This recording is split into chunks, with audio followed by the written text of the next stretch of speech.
Two things are on my mind right now. First off, Maria wanted me to share a little bit about our work, which I'm happy to do. Particularly for the people who wouldn't know it. I'm assuming in an audience like this, some people are quite familiar with all the work on systems thinking and organizational learning for, 25 years since the fifth discipline, but it was actually much longer ago that the work started. And then secondly, some of my reflections on the theme here. I'll start with the latter because I guess the simplest way I can say it is I feel I have a very complex personal relationship with technology. I've been at MIT for a long time. So if you're a place like MIT, guess what? Massachusetts Institute of... my mentor was the guy who actually led the team at MIT who built the first digital computer. He's quite famous in the history of technology. He invented core memory. Core memory was the first big breakthrough, patented breakthrough that led to modern digital computation. They didn't just invent it. They didn't just do laboratory work. They supervised the construction and installation of the first 27 digital computers, general-purpose digital computers ever built.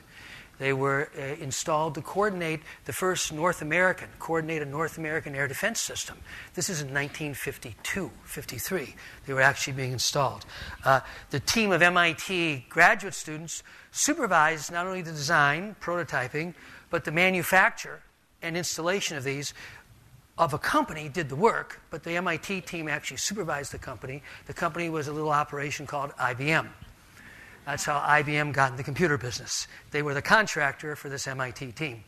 So I'd grown up with this. Now, that was way before my time, and by the time I met him, his name is Jay Forrester. You can see a whole floor of the Smithsonian History of Technology Museum in D.C. in Washington devoted to this project. It's quite historic. By the time I had met him, he'd left the field of digital computation entirely. I think he was all of 35 years old. The project was done. He had previously invented radar, so he has quite a history as an inventor. And he said, I've done all the technology stuff I want to do. It's not really the big issue. Now, keep in mind, I'm referring to conversations I heard with Jay in probably the early 70s when I'm a beginning graduate student at MIT. But just interesting to kind of put it in the context of today. He said, having been there at the forefront of technology, his view is, he was convinced that it was actually not the frontier at all that people thought it was. That it was he said it was almost more like a production process. And what he meant by that, if you put enough money and people into any field of technology, sure, there's ups and downs and there's unpredictability, but you can be pretty confident that you'll have some output, some progress at the other end. And his view, and this was his words, and I'll kind of relate this to the topics you were all exploring together here.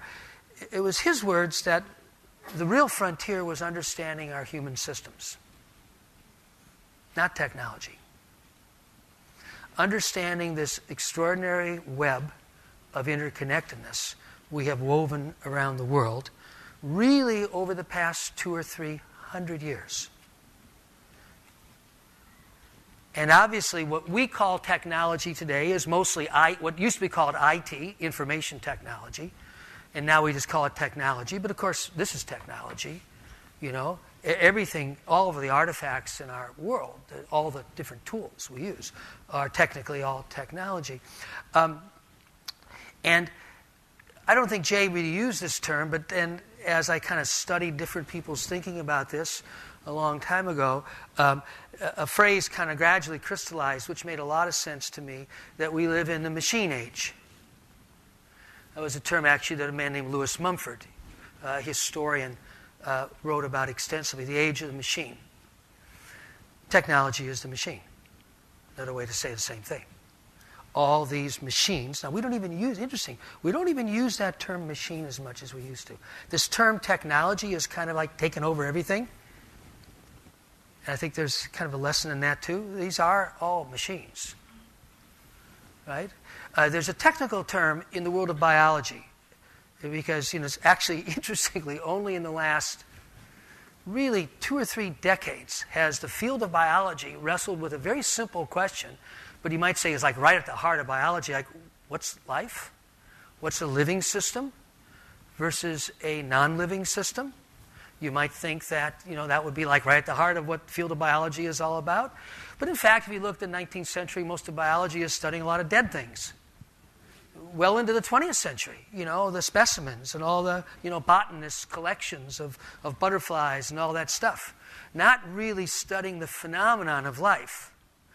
But today in biology, there is kind of a consensual definition, and it's really useful to reflect on this relative to, quote, technology or machines. The two terms that are distinguished are what's called autopoietic versus allopoietic.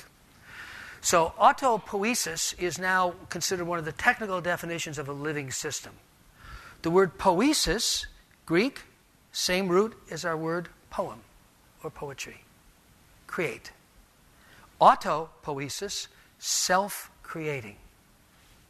Self-creating. A living system creates itself.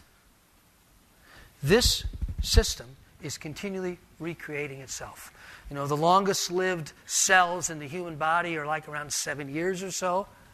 A lot of the cells literally live a few hours, like a lot of the epidural cells are very, very short-lived. So literally within 7 years, the entire system is replaced.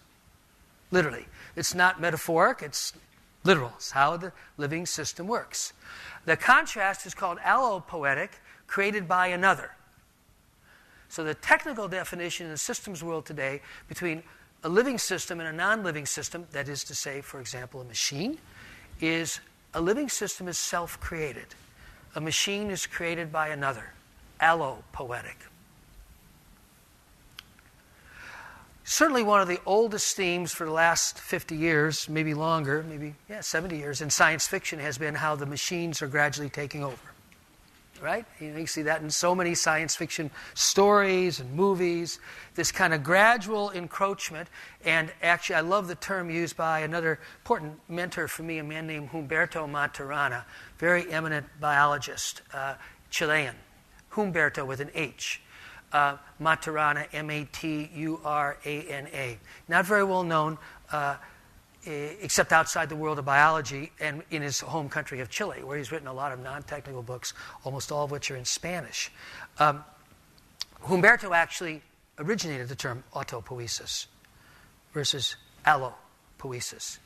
And Humberto has a very deep appreciation of the living and the social reality. So he's basically a biologist, coincidentally, another MIT guy. He did his postdoc work at MIT in a very famous project that eventually won a whole bunch of people Nobel Prizes. He had by that time returned to Chile because he really wanted to be at home with his own people. So he actually wasn't one of the recipients of the Nobel Prize, but he was one of the postdocs who did the research. Very famous for what's called the Santiago theory of cognition. Now, I know all this may sound a little technical. I hope not too much. I'll try to wrap it up and kind of bring it back to our theme here.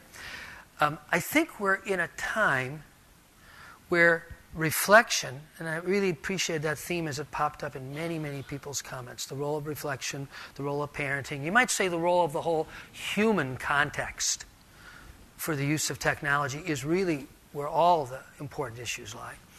So I think we're in a time where we cannot really spend too much time reflecting on what the heck do we mean by a machine or technology versus a living system. So Humberto is especially famous in biology, not only for the theory of autopoiesis, but for the theory of what's called the Santiago de Chile, the Santiago theory of cognition. And it's a beautiful way to appreciate the difference between the cognition of that device, I'm not pointing at you, I'm pointing at the camera she's using to record, and the cognition or perception or awareness of us as living systems. So the essence of the theory, the Santiago theory of cognition, is that human beings do not perceive their reality. That's a dangerous oversimplification. We do not simply passively take in sensory data from the world around us and record it, sort of like a camera. You imagine, the old camera with the reverse image in the back of the camera. There is something like that literally going on in the eye, of course, but that's just the physical part of perception. So Humberto would say, we do not perceive the world we see the world we perceive. We do not simply perceive the world we see the world we know how to perceive. A woman experiences a different world than a man. A salesperson sees a different world than an engineer. A Chinese person experiences a different world than a Western person, and on and on and on. Our perception is a reflection of our history. That's the characteristic of a living system. It's not the characteristic of that camera. That camera records information, and obviously electronically can store it and all kinds of stuff. Human beings do not work that way. It's very important to understand that. It's one of the cornerstones of this emerging understanding of living systems. And I feel a little bit like you all in that, just as kind of paradoxically, the more we understand the practical challenges of technology with our kids, the more it brings it back to us. Our relationships, our engagement, the wealth of adult relationships with kids, as opposed to the technology itself, our ability to reflect. Well, similarly, the more we understand the difference between a living system and a machine, the more we see it really is fundamentally different, but in very subtle ways. So just to make sure you understand what I said a minute ago. So I'm going to give you an assignment. I'm not really going to give it, but imagine. I'd like you to write down verbatim what I said in the last 5 minutes. So we all laugh because it's kind of a ludicrous idea. But it's exactly what, of course, that machine can do. It records exactly what happened over the last 5 minutes, 10 minutes, 20 minutes, whatever. But if I asked you to write down what you've been thinking and feeling the last 5 minutes, you have no difficulty whatsoever. So there are, I don't know the number, let's just say 150 or 200 realities in this room right now. Literally. Not metaphorically. Literally. The living system interacts with its environment so as to bring forth something, let's say in a species like us, called awareness. As Humberto would say, we create a reality. Again, that's not metaphoric. That's as close as we can describe to the literal processes of perception or cognition. We bring forth a reality. Now, when you start to ponder this, it has absolutely profound impacts for the social domain, the world of relationships. And without understanding this, I would say we're in a very fragile state vis-a-vis how we get on with each other, how we work together, how we build teams, how we just simply understand each other. How many of you have ever been in a conflictual situation where someone pointed out something you had said that was part of the problem, and your reaction was, I didn't say that. Right? But now, the person just said, well, when you said, did you realize how difficult that was for the other people? But the person doesn't say, at that point in time, my listening led me to hear you saying this. You with me? But that would obviously be a much more technically correct way to say it. Since we aren't passively recording, we're interacting with our reality and bringing forth something called awareness. But it's each of us bringing that forth. And if we get into a complicated situation where there really is some conflict, I'm assuming that's a real situation for each and every one of us in the room, whether it's part of your management team in your school or what goes on in your classroom or just relationships amongst teachers or relationships between parents and teachers or whatever. The world of human relationships is a world of conflict by its nature. I don't use conflict now in a negative sense or pejorative. I just simply mean different systems with different realities interacting. And sometimes interacting in very problematic ways. So here's another one of Humberto's kind of withering insights. When one human being tells another human being what is real, like, have you ever noticed yourself saying, hey, don't you see what's really going on here? Or at least maybe that might not be too polite, and you Canadians are, of course, terribly polite. Just thinking in your mind, geez, what's wrong with her? Doesn't she see what's happening? So it could be either expressed or implicit, when one human being tells or in their own mind says what is real to another, what they are actually doing is making a demand for obedience. That's the quote. When one human being tells another what is real, what they are actually doing is making a demand for obedience. Because we are asserting implicitly that I have a privileged view of reality. I see what's real, you see something delusional. And it's my job to help correct you. Hence the demand for obedience.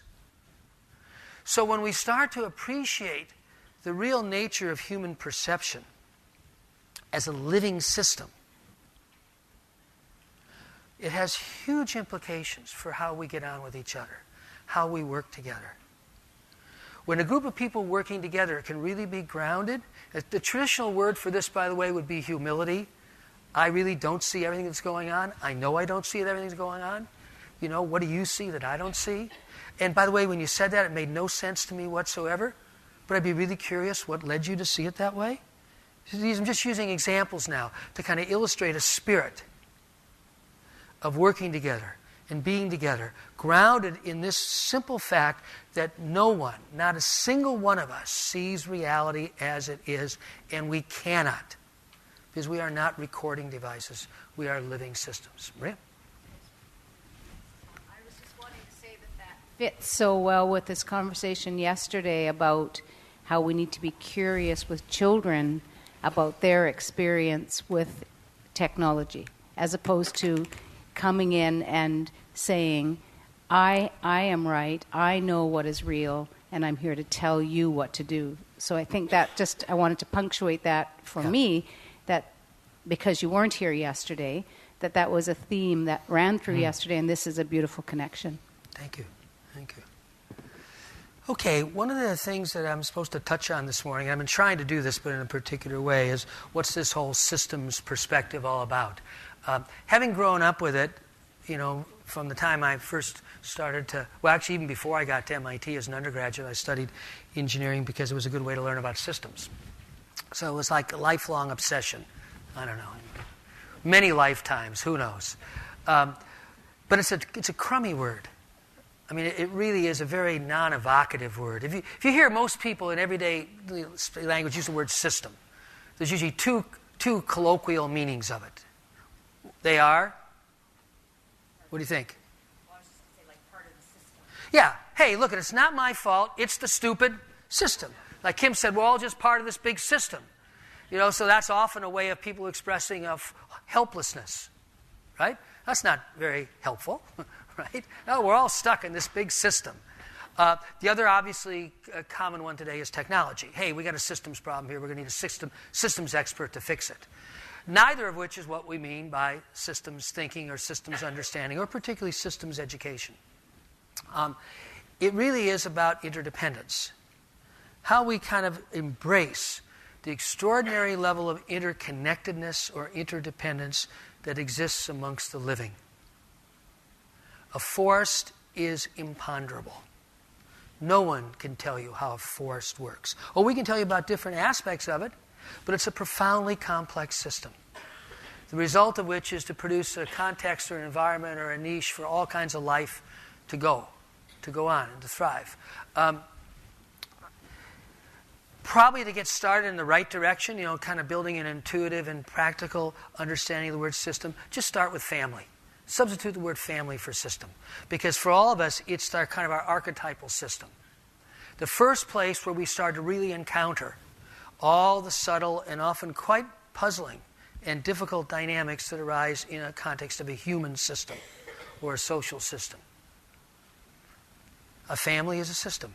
Many of you may be aware that one of the more interesting fields of the last 20, 30 years is the field of systems family therapy or structural family therapy, which basically says, hey, you got a kid, teenager's having difficulties, everybody focuses on the teenager.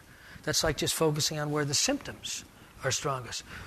But maybe what's going on with that kid has much more to do with how mom and dad interact or how things are going on in the larger family system. So I think if you can start there, then you kind of get away from the mechanical, technological, or hopeless implications of typical words system. So it's really about embracing interdependence at all levels. The social reality is an extraordinarily interdependent phenomenon. But so too is the ecosystem, the larger natural world. And today, so too is technology. I'm going to come back to that in 1 second because I want to just wrap up these opening comments with first just saying a little bit about my own, as I said, complex relationship with technology. Technology has created a web of interconnection, but we didn't need information technology to do this. The whole industrial age has created this extraordinary web of interconnection. Take any gadget, any device. You pick anything. Where did it come from? What's in it? Whose hands actually touched it? Or where was it actually put together and how? I mean, literally, we stand holding the world all the time in our hands. Where did our food come from? Who touched it? What's in it? In the food world, where I spend a lot of my time, we have a wonderful large network called the Global Sustainable Food Laboratory. It's been going for 15 years. The goal is to bring sustainable agriculture gradually into the mainstream as the primary system of agriculture worldwide. It's no small undertaking. We all know it's going to take quite a few decades. It's called chain of custody. That's the term used in the food industry. And it's just another kind of small illustration of this extraordinary interconnectedness. It's not just about IT. So it's very important to understand that. The stuff that we live with, all the stuff in our lives, has a huge footprint of interconnectedness in the world. Okay? So this systems worldview, I would say, has always been important for human beings. I don't think there's anything unique about today. In fact, once you start to appreciate the education, the really old education systems, all human societies have systems of education, right? Ways of going about rearing their young and educating or teaching them. East, west, north, south, native, contemporary, doesn't really matter. You start to realize that one of the kind of cornerstones of this in the older systems are helping kids understand interconnectedness in the social domain and particularly in the natural domain. And the forest, kind of metaphorically, or nature, more broadly, is the teacher. Now you can now maybe get a little bit of a glimpse of what I think is one of the deep issues here. So obviously we've intensified this web of interconnectedness around the world over the last last few hundred years, but particularly the last 50 years, right? So that literally the average pound of food consumed by an American has traveled 2,000 miles. So that's just a small example. It's crossed countless borders. Where I live, we have the best apples I've ever eaten in my life. Central Massachusetts, just spectacular. I go to the orchard and get them, but if I go to my grocery store, the apples come from New Zealand. That's more than 2,000 miles. So, but you might say, I'm going to introduce you to a couple of tools. I'll just say it first, and I'll kind of back up and introduce you to it as a tool, but I want you to get a little chance to practice with this. You might say there's a kind of a deep issue, which again I was kind of implying before. I want to say it explicitly now. Over the last, let's just say, few hundred years, if you drew that curve of interconnectedness, and here's what I mean by interconnectedness here, how day-to-day actions that I take affect people on the other side of the planet and vice versa. You with me? So that's a simple definition. You can define it a lot of different ways, but that's caught in the spirit of it. We are literally living in each other's backyards. You travel in northern India, all the river systems are basically dry almost all year round. Why is that? Didn't used to be. They're big canals that are mostly don't have water any time in year. Why do you think that's true? It's important to think about this. You kind of know. It's interesting that doesn't pop to your mind right away. Northern India, where do all those river systems originate? Right?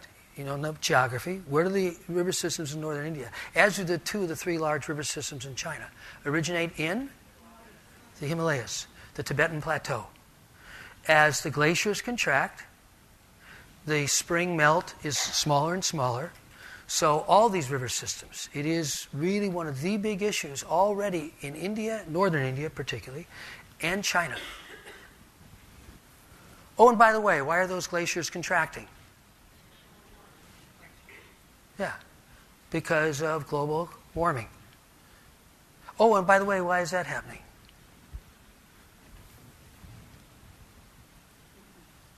I don't know BC very well. Where does most of your electricity come from? A lot of it's hydro here, right? Yeah. As an American, as a citizen of the country just south of you here, as a citizen of the United States, about 2/3 of our electricity in the country, in some parts of the country, as much higher, come, of course, from burning coal. So I try to point out to people, your dry rivers in India.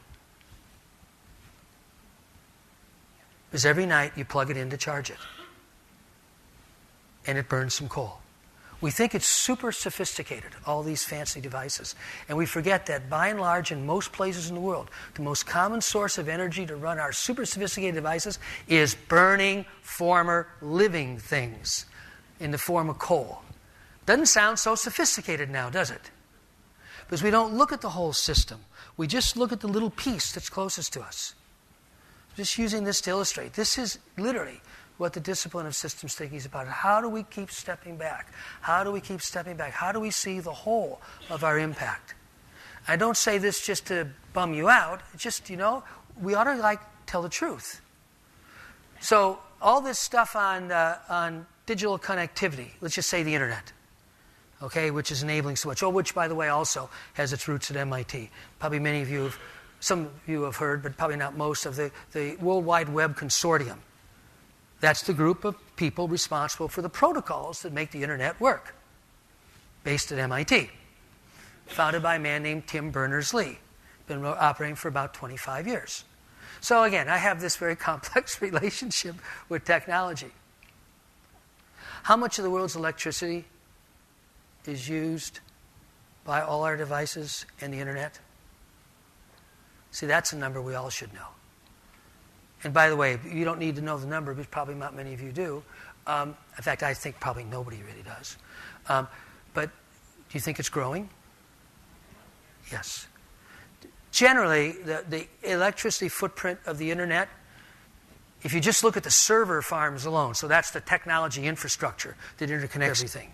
I was having lunch with president of Google several years ago, and I just asked him. I said, "What's the electricity footprint of the internet?" And without any pause, he said, "Well, the server farms." This was about 5 years ago. The server farms are at least 5%. Now, the tough thing is add all the gadgets that are being plugged in and intermediated through those server farms. And I'm sure very conservatively, you're up to 10 to 15% of the world's electricity is to allow us to do what we do in our connected age. Probably closer to 20%. And generally growing at probably doubling every 3 years or so.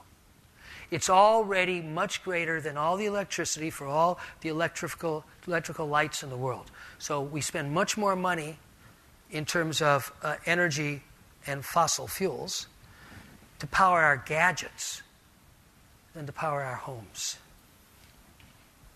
And it's growing much more rapidly. So that's what it means to look at the larger system. And, I don't want to go into this in too much, but it's relevant here because of the sentiments and concerns that all of us here have. It is, when all is said and done, one more way the wealthy are imposing themselves on the poor. Because who is it who's using all these gadgets? It's the middle class and the rapidly growing middle class around the world, by and large. Okay? And who is it who has dry riverbeds? Who is it who has about 150 million chronically dehydrated people? Northern India, Pakistan, and Afghanistan. And oh, by the way, all these places with all this social turmoil. It's a big interconnected place we live in. So here's the big headline I want to just leave you with. Well, there's actually two. One is, do you think this is relevant for education? Do you think the kids in our schools today who are living in this world today and are going to live in this increasingly interconnected world in the future need to have some ability to understand these things? Do you think it could make a big impact on how our society works and kind of navigates through the extraordinary changes that are coming? And they are coming, by the way. Please don't think that it's like they're here already. It depends what part of the world you go to. But they're definitely here already. Water is the most acute problem in the world already. You know, a little less than 1 billion people. You know, sixth of us do not have reliable access to clean drinking water today. I have one little chart from a McKinsey study synthesizing World Health Organization data that the headline of the chart is 2030, China and India unable to meet 50% of their water needs. So whether you look at climate change, you look at water, you look at topsoil, you look at the global food system, all this stuff being technologically intermediated and kind of sped up on this accelerating curve of interconnectedness. And on the other hand, our ability to understand that interconnectedness, if anything, has probably declined. Now that's really very ambiguous. No one can answer that. And you might say, well, the technology could really help that. It actually could. Is it? It's a good question. Is it already? I think the most salient thing is something was said just a couple of minutes ago. The kids today really are growing up with an awareness. You might say first generation on the planet that's actually growing up on the planet. There's this awareness of the world. I don't know about you, because many of you are educators and spend a lot more time with kids than I do. I spend as much time as I can in all kinds of conversations with younger people from, middle school on up. I find that by and large they're pretty pessimistic. Or they might be excited about their gadget. And they might be excited about, we're going to just be plugged in all the time and I'll be in game land, 100% of the time. They might be excited about that kind of stuff. But if you ask them about the future of the planet, they're actually relatively pessimistic. Because they're aware of these huge imbalances. They're aware of this interconnectedness. And while the interconnectedness has gone up, our ability to understand it has, if anything, probably gone down. At least over the last few hundred years. Because our teacher, historically, to understand interconnectedness, was nature. That's how you learned. If you were an indigenous person, that's clearly how you learned, a native, or if you would say here, a First Nations person, that's how you learned. If you were living in an agrarian world, you were continually reminded that, the cycles of nature shapes our livelihood, and how we work with and build the health of our topsoil shapes our productivity of our agriculture. Way before it was all about chemicals. It was about the living system called agriculture. So, says all that has kind of declined. There were studies done, I think it's a little better today because we've had this big urban schools, school farm garden movement in the U.S. But, 10 years ago, 80% of American kids in the cities, when surveyed, thought their food came from the grocery store. They had no awareness of agriculture. Now, at least like in California, several other states, a lot of our schools have gardens. The kids actually, this is where it all comes from. That's helped a lot. But I just use that to illustrate this kind of deteriorating connection to the natural world. At the same time as we're accelerating this interconnectedness, to me is the deep source of a lot of the greatest imbalances that we all live with. Okay, last point, and then I'll stop and we'll just kind of open it up some more. The systems thinking and education movement has been going on now quietly on the sidelines. This would be a little bit, I was thinking last night of an analogy. Imagine it's like 15 years ago and no one has the term social emotional learning. But it's starting to grow. And that, a lot of educators are doing good things and gradually they're going to put these together. It's going to start to become a pretty big deal. I feel we're like 10 years away from that in the systems education movement. Because it's been going on for about 20 years, but in little pockets.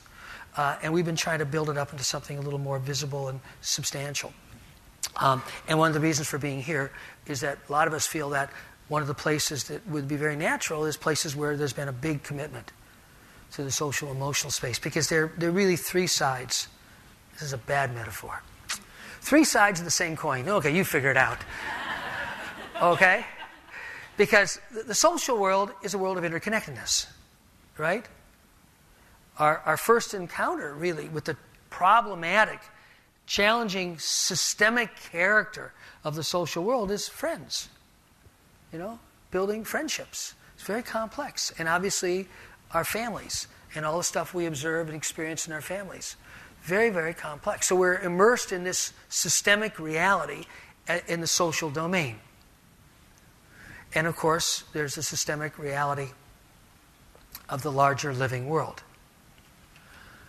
And there is the systemic reality of this system. So whether you talk at the individual level, the family, group, social system level, or the much larger level, guess what? It's a world of interconnectedness. The most literal translation of person from a lot of the Chinese symbols would be heart-mind system. They have to put that system in there. Because as an individual, the mind, body, heart, awareness is a big, complex phenomenon. So whatever level, it's all the same stuff. It's interconnectedness. Deep interconnectedness. So it should not come as a big surprise that we're actually quite good at this, innately. To me, the single biggest headline, and for me, extraordinarily significant, potentially, development from really 25 years' work of lots of pockets bringing systems thinking into education. Started off typically with high school science teachers who would study some simulation at MIT and want to create a simulation of how a cell works for their biology class and in high school science, and kind of steadily has migrated upstream. And the most interesting thing that we've learned from migrating upstream is how natural it is for kids. 4 and 5-year-olds, now even preschool kids, it kind of blows your mind at their awareness of interconnectedness. They see it, they understand it, and if given half a chance, they will cultivate that skill. So I think based on that, I think I can say, and I feel there's plenty of evidence to support this, and much, much more research that needs to be done to understand it. Human beings are systems thinkers. Nature would not have created a species fundamentally inconsistent with nature. It's not that bad. We got a lot of problems, but that's not the source. How we live is the problem, not our innate capabilities. Now, I want to stop because I don't want to talk anymore. I want to kind of open it up, and Maria and I will kind of shepherd it. I have a video which I don't think I'll even show, but I'll just describe it to you in 10 seconds. It's 2 minutes long, so it's basically 3 little boys. Kim has used this a lot. With their little map they drew after having a fight in a playground about why they're having a fight. And the little map has mean words and hurt feelings, and more mean words and more hurt feelings, then more mean words and more hurt feelings, and they're sitting around there explaining their little map. I think show it. Do you want to show it? Okay, all right. You got 2 minutes. I'm exaggerating. It's actually 2 minutes and 20 seconds. Okay, here we go. Okay, you can't quite see this. This is the picture of their map. So you'll hear them in just a minute. You'll see them. So no one asked them to do this.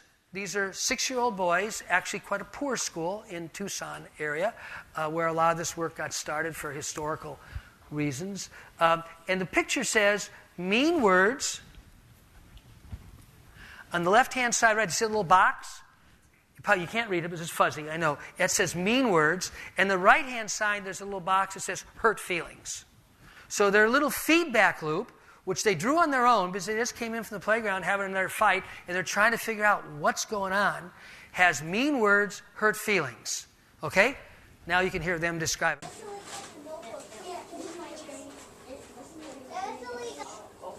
And our reinforcing loop is about when we get mean words, hurt feelings, mean words, hurt feelings, then we get fights, we get mean words again and hurt feelings, and then we've thought about some ways to break the loop.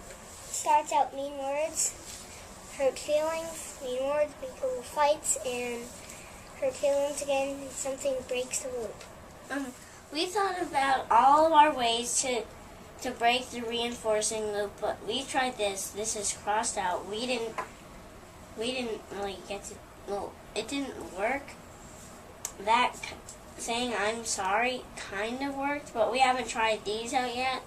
But the next time we get in a fight, we're gonna try it. What would the behavior over time graph look like for this reinforcing loop? First, it would look like, or here's good for bad. It would be, and then we'd get hurt feelings and mean words. We'd keep going like this, and then one of the leverages would make us go down. If I have hurt feelings, if I play with someone else, if that person doesn't really want to play with me, I could go ask another person. If this reinforcing loop said nice words, hurt nice feelings, we could get rid of this, get rid of this, get rid of these, and change them to something that's not bad, change it to something that's good. That will keep the loop going.